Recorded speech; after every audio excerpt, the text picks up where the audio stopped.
What up, guys? Welcome to another episode of the Ginn Podcast. This is your boy, Gilbert Sanchez. If you're new here, you can call me G. We're a San Antonio, Texas-based podcast. We're recording live from like the Pearl, Southtown area. I got these black chairs back. There's some chairs on this other side of the studio that was pretty low, and after like a 45-minute hour conversation, sometimes less than that, I would get up, the guests would get up, and knees would start cracking, legs would start hurting. It was a terrible time getting up after that. These black chairs, kind of little full circle moment. These are the first chairs I used when I started recording in my second bedroom. If you're familiar with the podcast, about 3 years ago when I first started, these are the chairs I was using, and it's pretty crazy. I mean, coming into my fourth year of the actual podcast. Yeah, it's grown, and it's pretty crazy to see these chairs back in use. They were collecting dust in my apartment, so yeah, definitely needed to use them in here. But man, on this podcast, this is gonna be a dope one. This was gonna be a very interesting one. It's I don't think I've ever gotten. Yeah, this will probably be a first, which is good because I'm always open to different creatives, different just different scenes. When people, I'm all about creativity, and I've said this in previous podcasts. If you create something and it's different from something like way left, not even way left, but like in a good way. Usually way left means something bad, but yeah, if you create something way left, I'm all for it. And then I saw it in the film, and it's pretty fucking dope. Damn. But how you doing today, man? You doing all right? I'm doing great, man. Good. Yeah, I want to say it again. I want to make sure these people understand. I feel pretty good. You driving down here from Austin. I mean, I know that's a pretty far drive.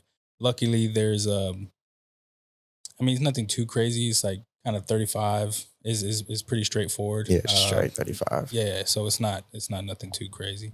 And you're familiar with the San Antonio area, right? So you're born and raised. Yes, sir. Born and raised. What if you don't mind, what high school you go to? I went to Earl Warren High School. Go Warriors. How long has it been, man? I don't want to throw your age out there, but oh no, it's all good. I don't mind. So yeah, I graduated 2014. Oh, okay. So we're right next to each other then. Oh, word.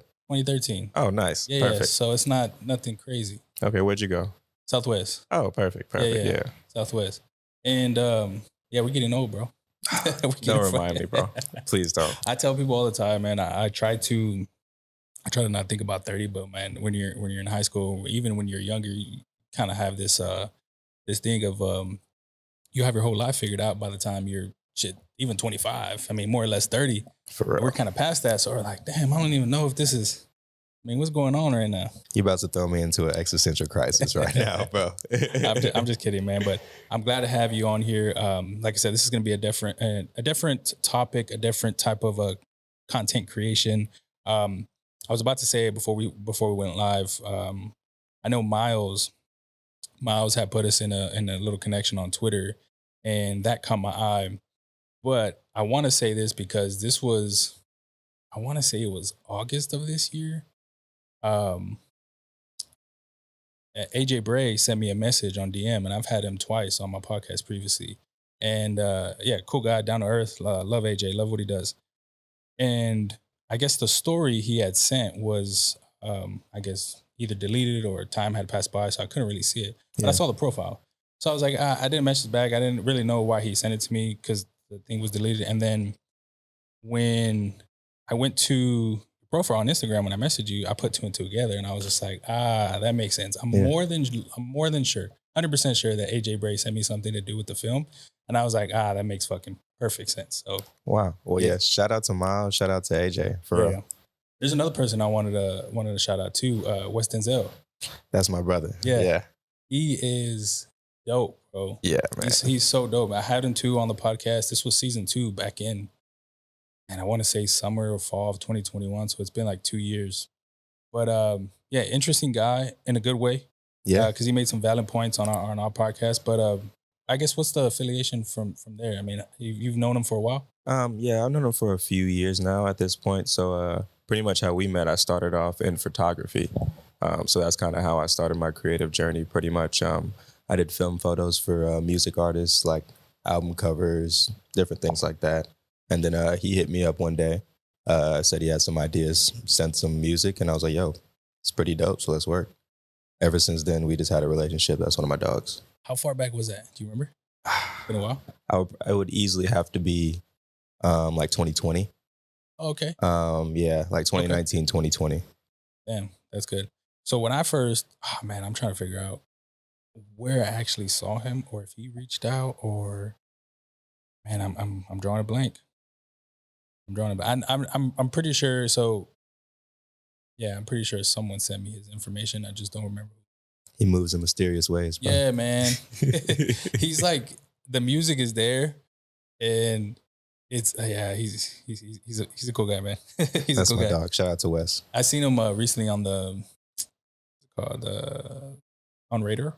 Oh yeah. I think that's what it's called. Yeah, the little freestyle. Yeah, Yeah. that's fucking crazy. Yeah, I know. Shout out to my dog. Like I said, he moves in mysterious Yeah. ways. And it's I know fucking what's his name, Drake just recently did one too, like Yeah. 6 months ago or something like that, and saw that, and so Drake actually was the first person I saw do that, and then when I saw him, I was like, well, hold up, I mean, Same. that's crazy. Same for me. Same for me. That's crazy. Another person too, and this is someone in the film, and I mean, maybe you can go a little more in depth about this.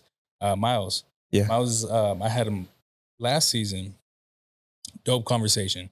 At the end, he broke it to me that he was a school teacher, and I was just like, whoa, hold up. This is like not what I was imagining you to be in like your other life or other side of life.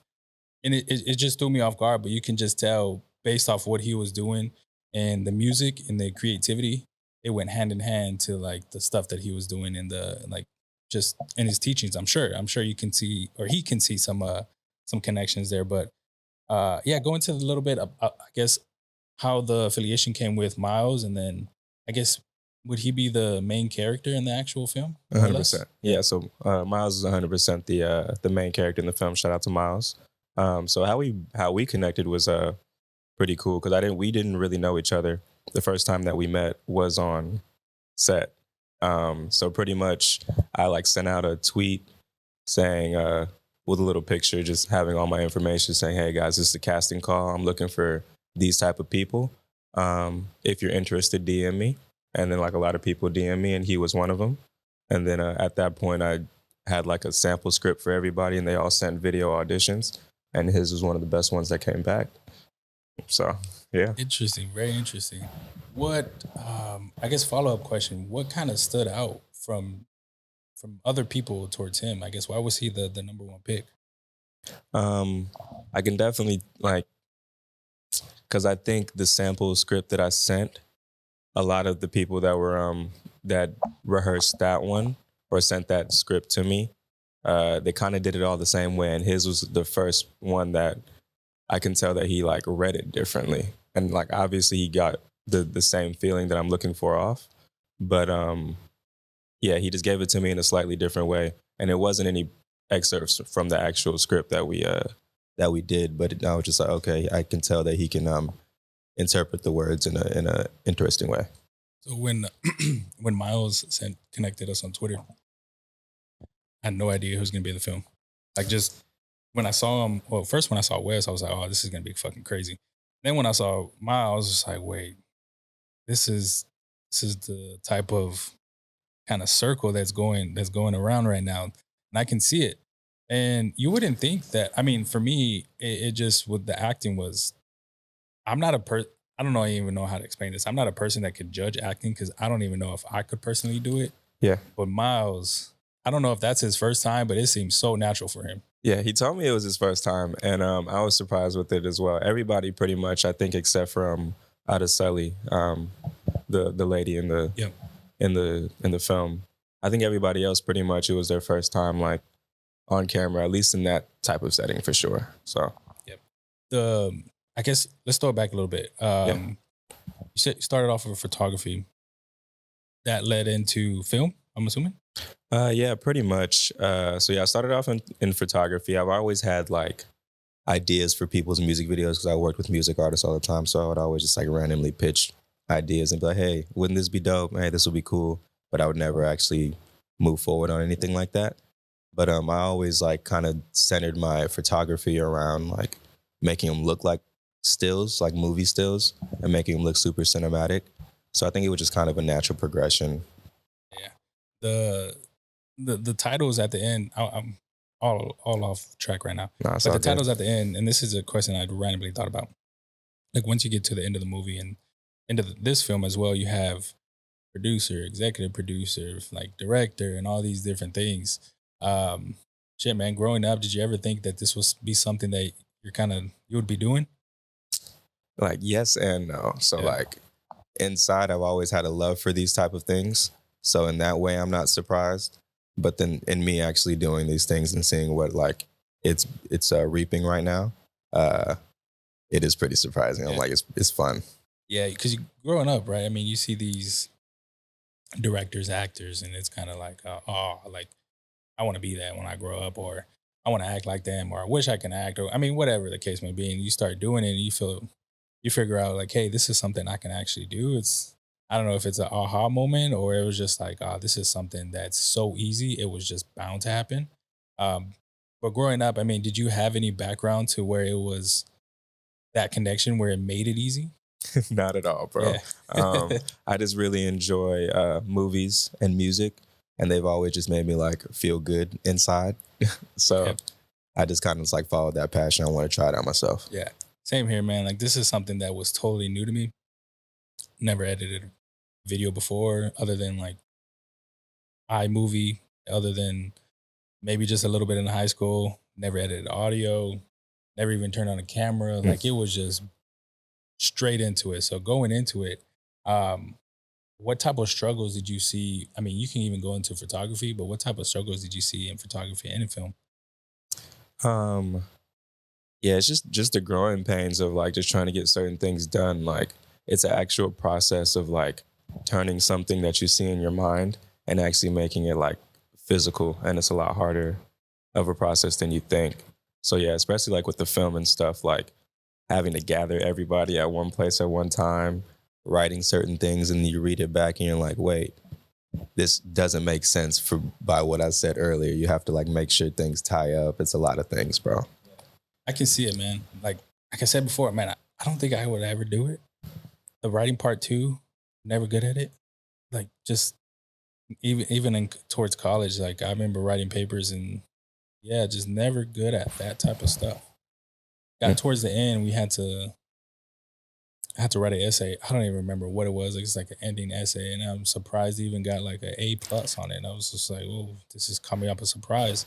And then I started to figure out like this is the communication skills that I've developed over the years between people, peers, family, friends comes together when talking to like random strangers. Like you start to figure out like, hey, this 100%. is connecting people by communication is far beyond what most people can like figure out. Is if like it's something that's very very genuine.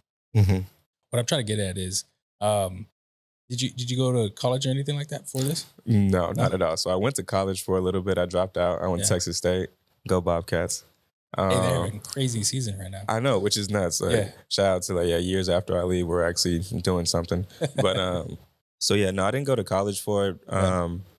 Yeah, I just like made a promise to myself after I dropped out, anything that like I wanted to try to do, I would just try it, and if I'm good, I'm good. Yeah.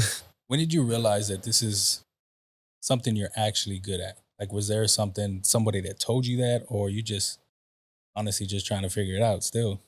Man, I think it's probably more on the latter. Like I'm still trying to figure it out, but I think I'm getting a lot of positive reinforcements from my peers all the time. With the ideas that I pitch them, they always give me what they think, and I'm pretty sure they give me honest opinions that I feel that way. Yeah. So I can see that. Starting this, I had a lot of people that were very, very supportive. Even still now, man, I'm not even gonna lie. There's a lot of supportive people, but you rely on that hmm to figure out if this is good or not. 'Cause your family and friends will, especially if they're real family and friends, they'll tell you, "Hey, this shit's whack." facts. Yeah, this is you shouldn't do this. Or on the flip side, it'll be constructive. It'll hmm be, "Hey, you should do this," or I mean, if they want to go that route. But for your family and friends, for your close peers, your inner circle, whatever have you, do you have people that do give you some type of advice or any type of criticism? Oh yeah, most definitely. I can probably speak more specifically with like my close friends, like my girlfriend. Shout out to you, baby. Um, she's always there. Like I literally pitch any and every idea, even ones that won't ever see the light of day. I always like pitch it by her. Then I have a couple homies. Shout out to Marcus, what up, twin? And then Terrence as well. Yeah. So those are my boys. They always get everything. Have y'all been friends for a while? Actually, we've been friends since like around 2020-ish. Those are like my Austin best friends. So yeah, I'll probably at least at this point, with as much as we've hung out, we've been friends for a while. Was 2020 kind of like the year that you started everything? Seriously, Yeah? yeah, 100%. Was it just because of the pandemic? Not Or it's really. just- I had like the love to do it before. I think the pandemic just kind of gave me more time to focus in on certain things. Yeah, same here. I've been wanting to start a podcast like 2018, 2019 from some YouTuber, some guy on Wild 'N Out, and he started a podcast, and it was just like a different lane. I had no idea what a podcast was, and then before the pandemic, I want to say January, February of 2020, started making designs, started coming up with names, and just like nothing was fitting. And then once the pandemic hit, it was just like, this is downtime for sure. I got to do something. So it was kind of a way to ease off whatever was going on, and then just keep myself busy. Sometimes I think I have like ADHD or some shit. Oh no, yeah, we all do, brother. Yeah. It's all good. Yeah, for sure. Let's get into the film, man. Corner Pocket, right? Yes, sir. Yeah. This is so I watched it twice. The reason why I like to watch twice, I guess I can put it back to albums, man. When I listen to music, if it's an artist I mess with heavy, I'll do back and forth. I'll play it a second time. And this one, I wanted to play it twice just so I can really understand what was actually going on and how it was all pieced together. I'm a weirdo for like creativity. Like if I see something that's like not something I can do, I want to figure out how to do it. But then it gets to a point where like, nah, I don't have enough time, so I really can't do it. I don't know. It's just this constant thing. But Corner Pocket, how did you come up with that name for the actual film, and how does it tie into the whole concept? So I came up with the name of the film. That kind of came at the end. It was it was just like an untitled. It was named after the bar that we shot it at for a long time. Better Days. I actually kind of dropped a little Easter egg in there with that. But I got Corner Pocket just because of I think the central theme of all the important parts that happen in the film have to do with a corner pocket. So it kind of just Yeah. You break it into acts. Yeah. Act 1, Act 2, Act 3. Is there, I guess, a significant reason for that? Yeah. So that's a great question. I'm very glad you asked that. So I'm kind of like basically playing off the stages of grief. So there are actually 5 stages of grief, but mine are separated into 3 acts. So I'm just focusing on the first stage, the third stage, and the final stage, the 5th stage. So it's just a play on words of denial, acceptance, and then I'm now blanking. But the last one is something else. But yeah, it has something to do with the stages of grief. If you see all 3 acts, you'll get it. So when you say grief,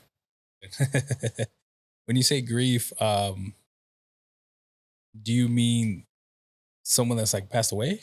Like that type of grief, or grief as in a different kind of? So yeah, that's kind of where the idea came from, like somebody who's passing away and like coming to terms with that. Yeah. Because I kind of think, without giving too much away with the film, the main character has to deal with that in a certain way. Gotcha. Makes sense, man. Makes sense. I want to talk about is there a reason why you did it in, I wouldn't say it's run down, but it's just like very, very industrial, and it looks like something in I don't even know the time frame, 70s, 80s. Like it just looks like so far back. Yeah, man. So first of all, I think it was just the perfect place for the idea. But I guess I'll just kind of go off on a tangent. I'll come back around to it. Go ahead, The inception of the idea, the bar that we played at, that we shot at, I kind of frequent that bar in Austin, and me and my friends play pool there all the time. So we just drunkenly had the idea of the movie, and I kept telling my friends about it, and they were like, "Bro, that's dope, that's dope." And then one of the days, I just asked the bartender, I'm like, "Hey, drunk, hey, bro, I have this idea. I want to shoot a movie. Can I shoot it here?" And they just said yes. So like it was just pretty much the right opportunity, and it's the place that I could shoot it. So the people in the film actually work there. Yes and no. Okay. So like some people that are in it are there, and some people aren't. No. Yeah. So the bartender, he works there. He doesn't. No. Shout out to D Marsh. Oh, okay. He looked like one though, huh? So he played that shit smooth. Shout out to you, bartender. I'm telling you, man, he played it smooth. Like got the black and mild. I think it's a black and mild in his mouth the whole time. It's just like, yeah, that's fire right there. Man, I appreciate that because it just the place just looks like all synced together. And you would think that nowadays you can do it in a modern, like a more modern bar. Mm-hmm. But that it just makes perfect sense. And I guess it just shout out to I guess the bar owner for letting you actually do that and be creative in that space. Because most people, I mean, I might be wrong. I probably is wrong. Like most people might just not even kind of be open to the idea of recording in that space 100%. without some type of, I don't know, monetary gain or something. Literally. No, yeah. Shout out to Trey and shout out to Isaac. Because, they were just nice enough to let me use the space, man. They were just like, you can use it as long as you use it before we open. You can use it as long as you need. Yeah. That's so fire, man. The part of, I guess, directing, that comes from, I shouldn't say it like this. I guess, was there anything that stood out to you after you finished everything? You're like, damn, maybe I could have done this a little bit better. Maybe I could have tweaked this a little bit. Oh, they're like, yes, 100%, a million things. But this was my first time ever writing and directing something 100% mine. So I kind of want to take all those like regrets with a grain of salt because it's like, it's your first time doing it, so you're not going to do it perfect. But yeah, to answer your question, 100%, that just makes me more excited for the next one. Yeah, that's the dope part, right? Like you start to figure out, I should have done this better. I can do this, move this, like just all types of shit. Like I've done this plenty of times where I've switched setups, I switched chairs. Like this is just the way the mind works, and I can see it from right here. Like it's just and you realize like, hey, this is something I can work on if the passion is there and you can see it's there. So it just goes hand in hand. Mm-hmm. When going into writing this and having these people, like you said, show up at one specific time and kind of doing the directing, leaderships have to come into play, right? Was there anything that I guess back then that kind of just brought you into a leadership role, or you just kind of just like, hey, this is something that comes on with a filming part. I'm just going to do it and figure out what it is. I think it's half and half. So yeah, half of it, my personality is kind of like, I'll just do it and more than likely I'll figure it out. That's kind of how most situations have gone with me. I figured it out. But then the other half, like all the art that I've like consumed growing up, I always like went even more in depth than just like consuming the art. So if I liked Kill Bill growing up, I went to go watch the behind the scenes. So I've seen Quentin Tarantino directing these people. I've seen his excerpts of talking about why he wrote this scene this way, or Wes Anderson or anybody like that. You know what I'm saying? So I think I'm like halfway just learning and understanding that you have to approach it in a certain way, and then halfway just like following my gut. Yeah. I want to ask you, you brought up a good point. The movie part, seeing the behind the scenes. Was there any movie younger? I don't think I've ever asked this question. I want to ask you top 5, but I don't want to put you on the spot because I feel like I would be dazed to figure that out. Can I? You definitely can. I think I can add. Like off the top of your head? Yeah. Go ahead. What's your top 5 movies? Top you 5. Personally, your top 5, yeah. Well, there is no order though. Can I give you 5? No order? Yeah, that's fine. Yeah, okay, cool. Because I wouldn't be able to either, so go ahead. All right, so let's go. Old Boy. Okay. Park Chan-wook. We'll go Moonrise Kingdom, Wes Anderson. Okay. True Romance, Tony Scott. Training Day. And now I'm blanking on the director. Sorry, director. And what's number 5 for me? I'll probably say Jackie Brown, Tarantino. That is crazy that you do the director too. That's how in tune you are with this, right? Yeah. Oh yeah, Yeah. 100%. Yeah, I like I kind of damn near like the directors more than the movies on No, it some makes shit. sense, man. Like you think about it, and you have to be so like the tension has to be there if you want to start to do this, right? Like I would assume that it would be that. Like for this, I honestly, man, I read books on communication skills. Hmm. I've watched podcasts, and I kind of just peep different things that they say that can trigger a response and in a good way from a guest. You kind of learn these things. It's kind of the same way, right? Like you have to figure out or you have to know these directors and you have to go behind the scenes if you want to do it for yourself.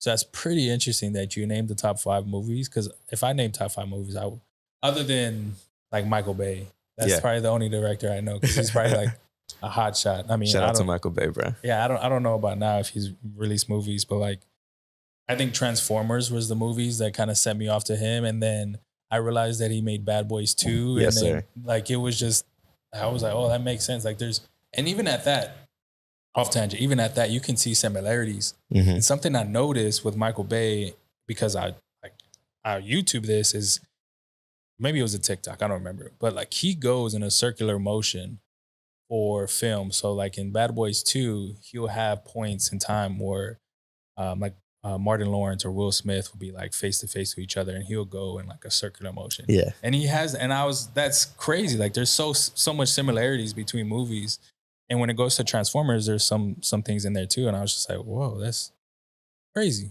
Yeah. crazy as in how directors can like trend, uh, no pun intended, transform into like or go into different movies and kind of use the same creativity and still make it so fucking badass. No, yeah, definitely. Like, I think because directors are obviously artists as well. They're just like painters, so they have like a certain style. Even when they're doing a different subject, they still have certain like strokes that are the same. And you kind of see that in directors with movies, even though they're doing a different subject, the dialogue like flows the same still. You know what I'm saying? Things Yeah. like that.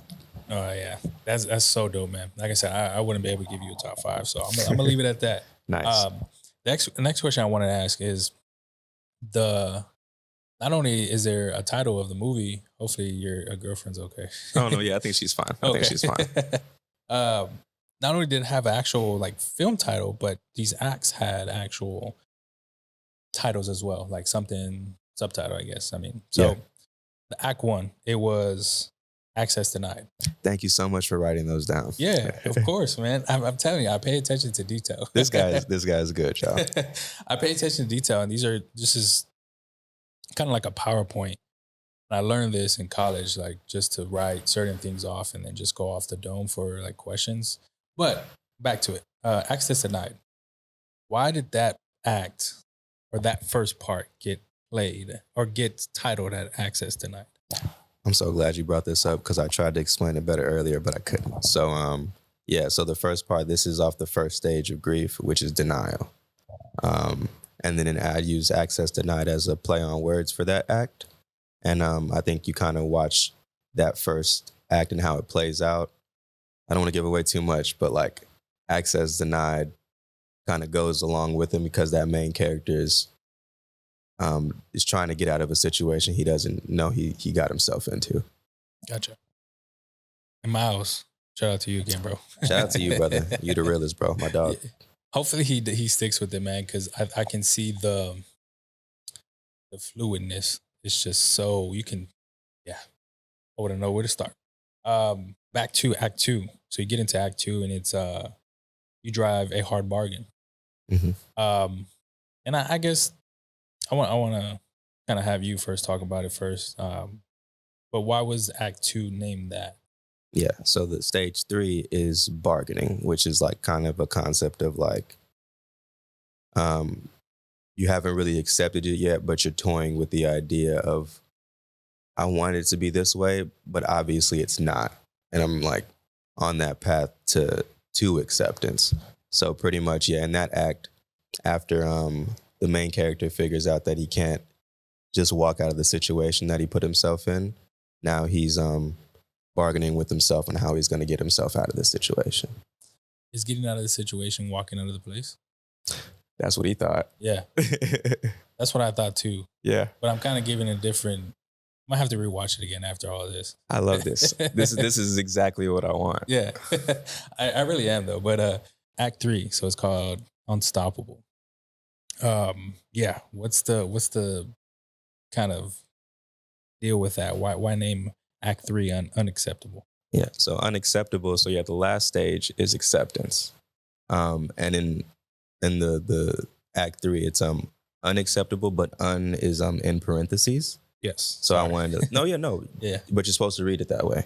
And I just wanted to like stress the uncertainty of the ending. Gotcha. Okay. See, that makes sense. That makes perfect sense. I want to touch on grief.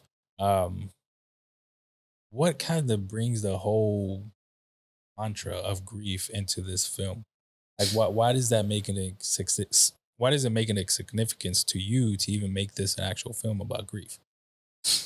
Because I kind of feel like, because like you brought up earlier, like, is it kind of like grief and death? And I was like, in this specific situation, it is, but I think I specifically went on the subject of grief because we deal with those stages and everything, whether it be accepting like relationships that end or where they're accepting a job that we just got fired.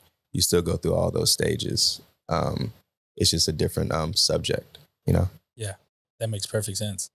And now that I think about it, after every no you get, or after something traumatic happens, there are those stages. Mm-hmm. That's crazy that you're making my mind blow right now. This is so cool. Yeah, this is crazy.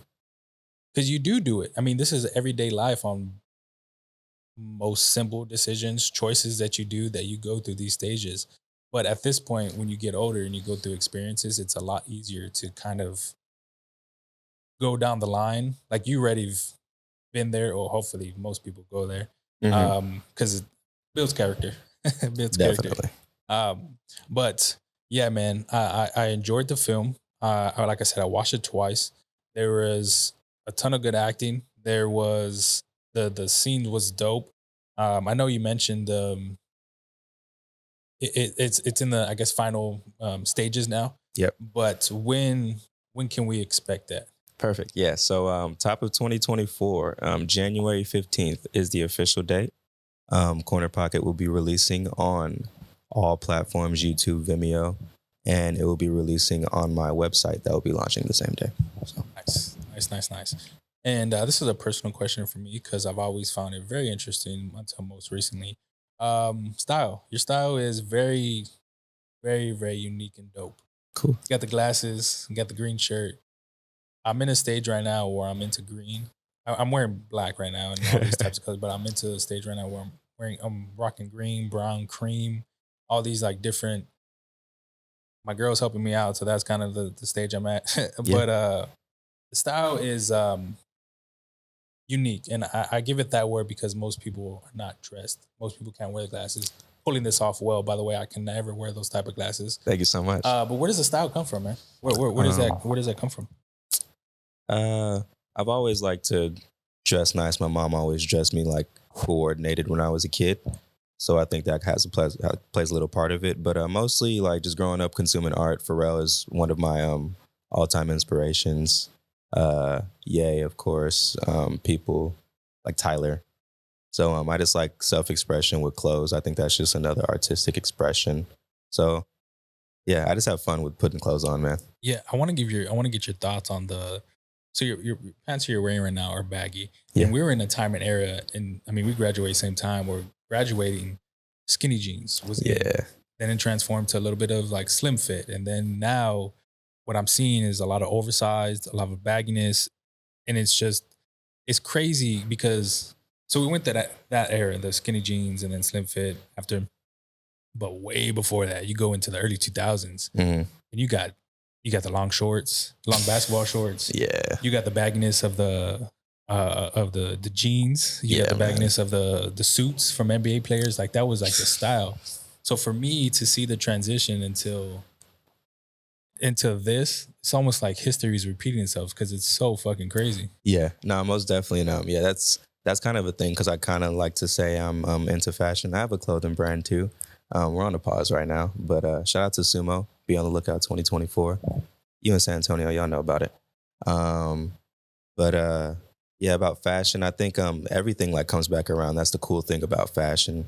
But I think now, like the bigger jeans are coming back around, but I think we're doing the bigger stuff a little bit better now. Like these jeans they're wide, but they're my size. Yeah. You know what I'm Yeah, saying? yeah. No, I feel it, man. I totally feel like I started wearing, and these are like nowhere near like bagginess or anything kind of out of the ordinary. But man, 2 years ago, you would see me in like slim fit cargo, slim fit like jeans, and 100. now I just get regular No, because it definitely. feels better, looks better. I feel like goes nice with the shoes I wear, and that's the other thing too. Like joggers were a thing of like early, like and it's crazy how fashion is changing so quick. Joggers were a thing of, I mean, even recently, maybe 5 years, Yeah. maybe even a little bit earlier than that. But I think 5 years would probably be the time frame for me when I started realizing joggers were the next thing at that specific time, and now it's just like fading away into Yeah. like just overlapping on top of the shoe or whatever you're 100%. wearing. It's just it's just, man, you can see the transition in the fashion. It's so fucking crazy. Crazy, crazy. Yeah, man. Yeah, man. Yeah. Shout out to clothes, bro. They're fun.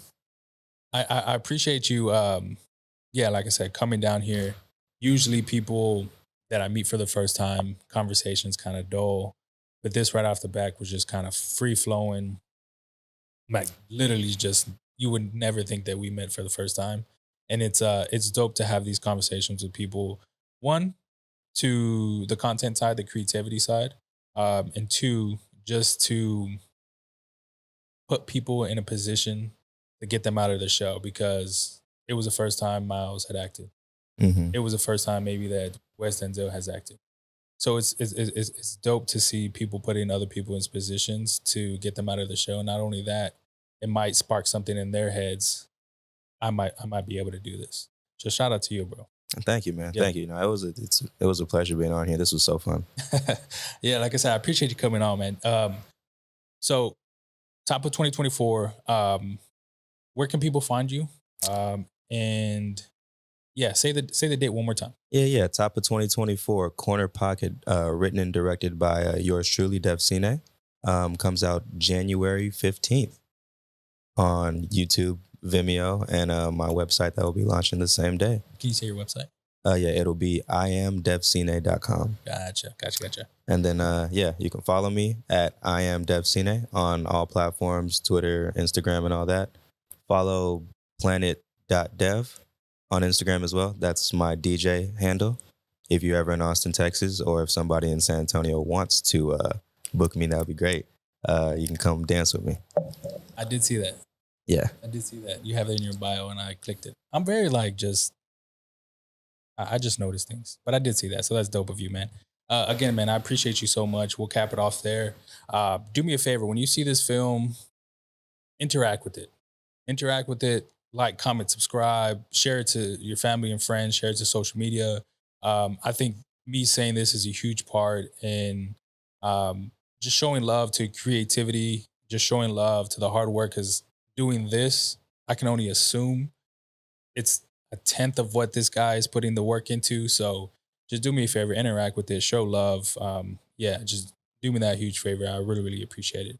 If there's anything, yeah, I don't think that's it. We'll cap it off there, man. I appreciate you, bro. Man, that's so great. This was great. Thank you so much for Yes, this. sir. Until next time, people. Peace. Peace.